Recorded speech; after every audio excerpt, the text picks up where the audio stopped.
CSku, berjumpa kembali dengan manusia Madesu di Easy Film. Baiklah, berikut ini gua akan meringkas kisah hidup seorang gitaris bernama Jim Root. Selain dikenal sebagai orang pendiam dan misterius, ia juga dikenal sebagai gitaris dari band Slipknot yang sangat fenomenal. Oke CSku, sebelum kita mulai seperti biasa, kita intro dulu guys. Manakah kita mencari manusia, membotakkan mata, mengosongkan jiwa. Saya kesunyian, tak lagi kau dengar. Inilah saatnya engkau melihatnya. Ikutlah bersamaku, berjalan bersamaku, dengan apa yang membara, dengan asap bermakna. Marilah harapan jadi kenyataan, marilah harapan jadi kenyataan. We're gonna revolt, and on the throne. We're gonna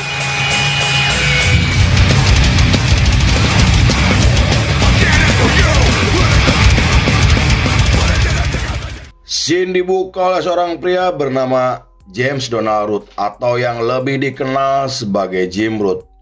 Ia lahir pada 2 Oktober 1971 di Las Vegas dari pasangan yang cukup religius dan dibesarkan oleh keluarga sederhana. Orang tuanya tidak terlalu dikenal di publik karena Jim sendiri merupakan orang yang cukup tertutup terkait kehidupan pribadinya. Di internet juga tidak ada informasi yang lebih rinci terkait pekerjaan orang tuanya karena Jim Root lebih dikenal sebagai karir bermusiknya dibandingkan dengan latar belakang keluarganya. Namun menurut artikel yang ditulis oleh orang tak dikenal di situs reddit.com, bakat musik Jim Root mungkin diturunkan dari kakek buyutnya dari ibu yang merupakan seorang musisi klasik. Jim Root mulai menyukai musik ketika berusia 5 tahun dan mendapatkan gitar pertamanya ketika umur 9 tahun tepat di hari ulang tahunnya. Lalu ketika Jim Root masuk ke bangku SMA, ia dan keluarganya memutuskan pindah ke Iowa, Amerika. Di sana ia mulai terlibat dengan komunitas metal yang sedang berkembang dan sangat populer di kalangan anak muda. Sebagai remaja yang ingin memiliki banyak wawasan dan ilmu pengetahuan tentang sejarah musik, ia mulai membaca buku dan mengkoleksi kaset milik beberapa band legendaris seperti Venom, Black Sabbath, dan masih banyak lagi. Lalu pada awal tahun 90-an, ia bergabung dengan band thrash metal yang dibentuk oleh Joy Jordison bernama Atomic Opera. You guys better do some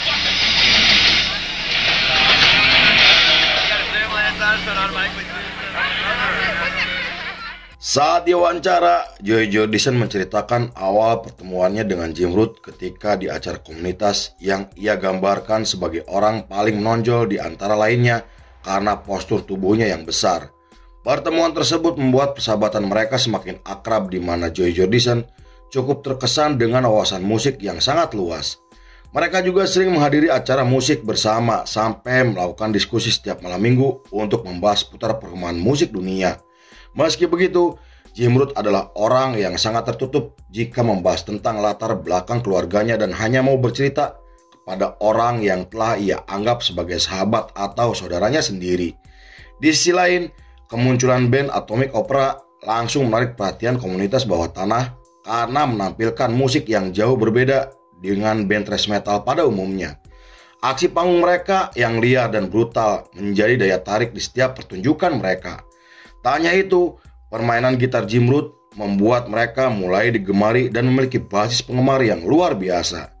Namun pada tahun 1992, band tersebut akhirnya bubar dengan alasan yang tidak dijelaskan. Tetapi, menurut beberapa sumber, bubarnya band tersebut dipicu karena perbedaan pendapat yang menimbulkan konflik internal. Meski begitu, Jim Root tetap bersahabat dengan Joy Jordison karena masih sering terlihat nongkrong bersama dan tetap melanjutkan karir musiknya dengan menjadi gitaris dari band metal bernama Dead Front.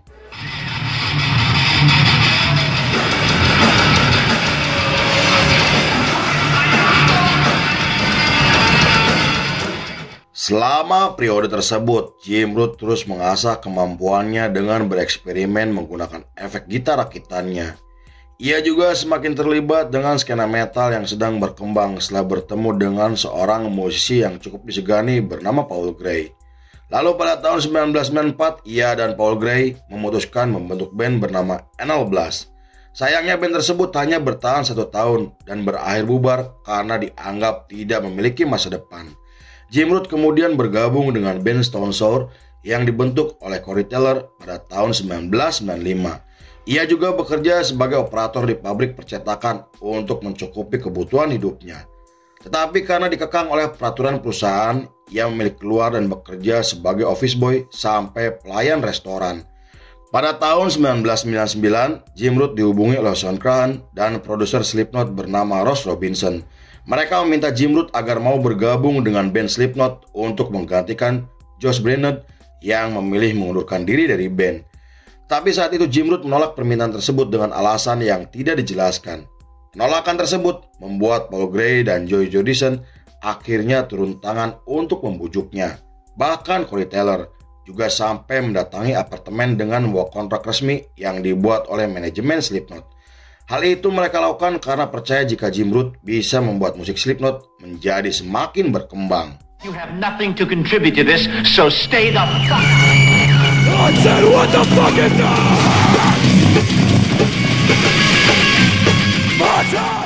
Meski awalnya Jim Root tetap dengan keputusannya karena saat itu sudah nyaman dengan kehidupan barunya, namun setelah dibujuk oleh Joey Jordison dan teman-temannya, Jim Root akhirnya berubah pikiran dan mau menerima tawaran tersebut.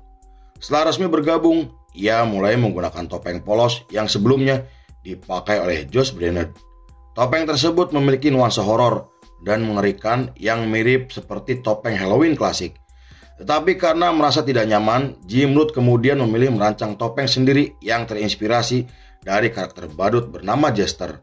Ia juga mulai menggunakan nomor 4 sebagai identitasnya, di mana nomor yang digunakan oleh para personilnya merupakan bagian penting untuk identitas Slipknot.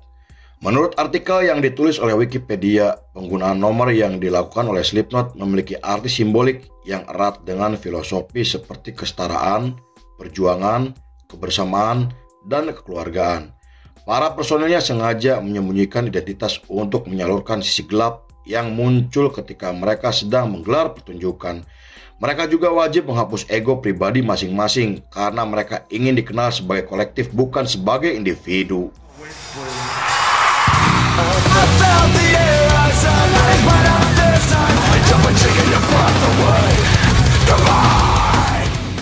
Di periode tersebut, Slipknot dan Mushroomhead terlibat perselisihan di mana band Mushroomhead menuduh jika Slipknot telah mencuri ide dan konsep mereka. Perselisihan mereka menjadi semakin membesar karena media terus membahas isu dengan narasi yang memprovokasi. Hal itu kemudian berimbas kepada para penggemarnya yang mulai saling ejek hingga terlibat perkelahian. Bahkan ketika mereka tampil di kota Cleveland yang merupakan tempat kelahiran dari band Mushroomhead, mereka harus mengalami kejadian buruk yang tidak akan pernah dilupakan oleh para personel Slipknot. Kejadian tersebut bermula ketika mereka tampil memukau dengan membawakan beberapa lagu barunya. Namun saat mereka akan menyanyikan lagu ke-6-nya, sekelompok penonton mulai membuat keributan dengan melemparkan botol ke arah para personel Slipknot. Hal itu membuat kru dan para personel Slipknot menyerang penonton yang diduga penggemar fanatik dari Mushroomhead. Atas kejadian tersebut, permusuhan mereka semakin membesar sampai dibahas oleh media internasional.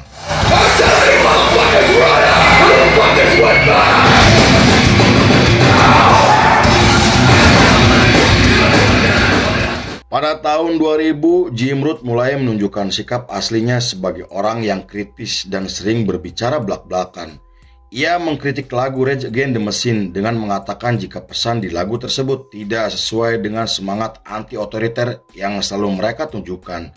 Ia juga mengkritik beberapa musisi baru yang menurutnya sangat malas menciptakan musik yang lebih berkualitas. Hal itu ia katakan karena Jim Root sendiri dikenal sebagai sosok yang lebih mementingkan kualitas musik dibandingkan popularitas. Ia juga tak segan untuk melontarkan kritikannya terhadap industri musik dan komersialisasi yang membuatnya sering berkonflik dengan rekannya sendiri, dan beberapa kritik tajamnya pernah menjadi sorotan publik setelah bertengkar dengan Corey Taylor yang dipicu akibat perbedaan pendapat. Pada tahun 2001, Jim Root menghadiri festival tato di Los Angeles atas undangan dari teman baiknya. Menurut beberapa sumber, Jim Root dikenal sangat mencintai seni tato yang ia anggap sebagai bentuk identitas artistiknya. Saat diwawancara, Jim Root mengatakan bahwa seni tato bukan sekedar hiasan, tetapi sebagai bentuk seni yang harus memiliki makna. Ia sangat menyukai desain dark, simbolik, dan nuansa misteri sesuai dengan estetika yang ia bangun selama menjadi personel Slipknot. Ia juga menyindir tren tato yang sedang populer di Amerika karena dianggap hanya sekedar gaya tanpa memiliki makna di dalamnya. Meski begitu, Jim Root sering menutupi tatonya dengan mengenakan lengan panjang, namun ia menganggap tato di tubuhnya sebagai karakter di balik topeng Slipknot yang misterius.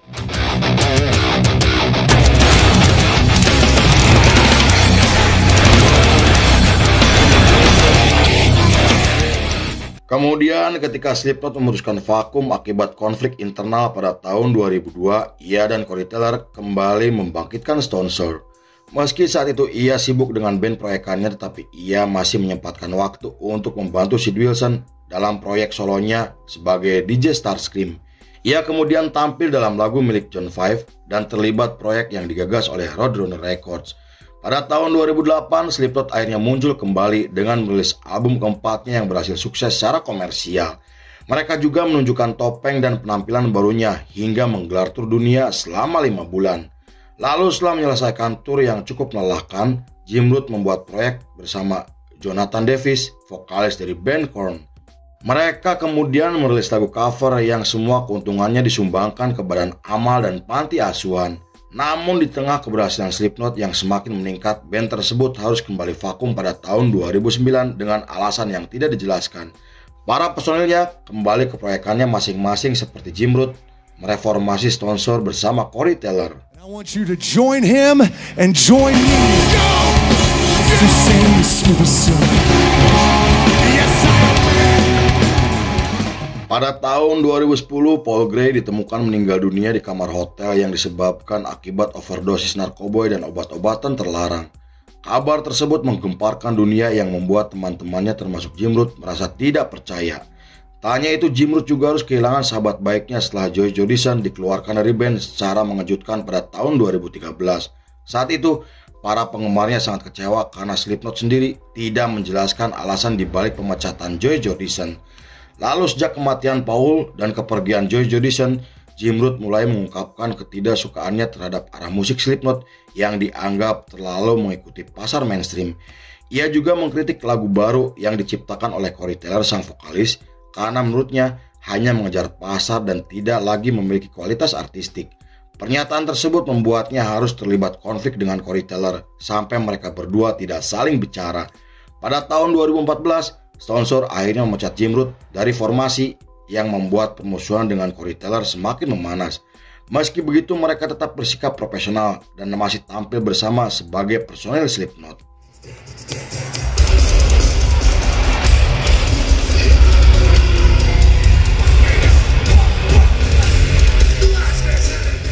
Pada tahun 2017, Jim Root mengungkapkan jika ia dan Christina Scabbia telah resmi berpisah setelah menjalin hubungan selama 13 tahun.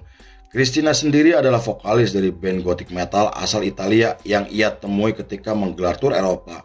Meski Jim Root tidak pernah mengungkapkan alasannya berpisah dengan Christina, namun menurut beberapa sumber, putusnya hubungan mereka disebabkan karena masalah jarak.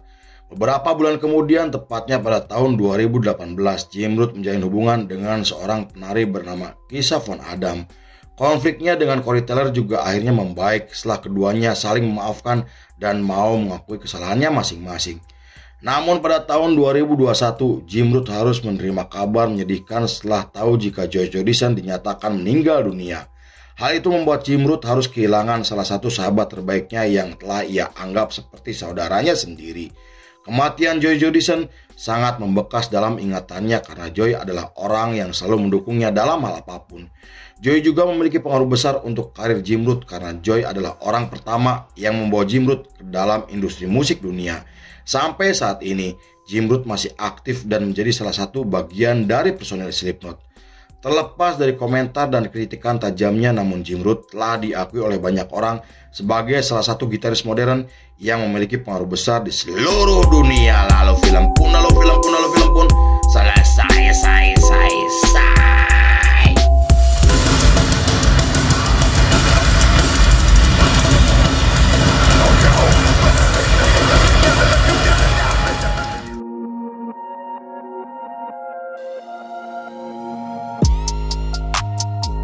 Karya terbaik lahir dari rasa marah, kecewa, dan jujur pada diri sendiri. Jimrut, Slipknot, oke CCSku, terima kasih sudah menyaksikan ringkasan ini nggak selesai. Saya beserta jajaran Berandal Malam kembali pamit undur diri, sampai jumpa di episode berikutnya. Bye bye, ampura CCSku.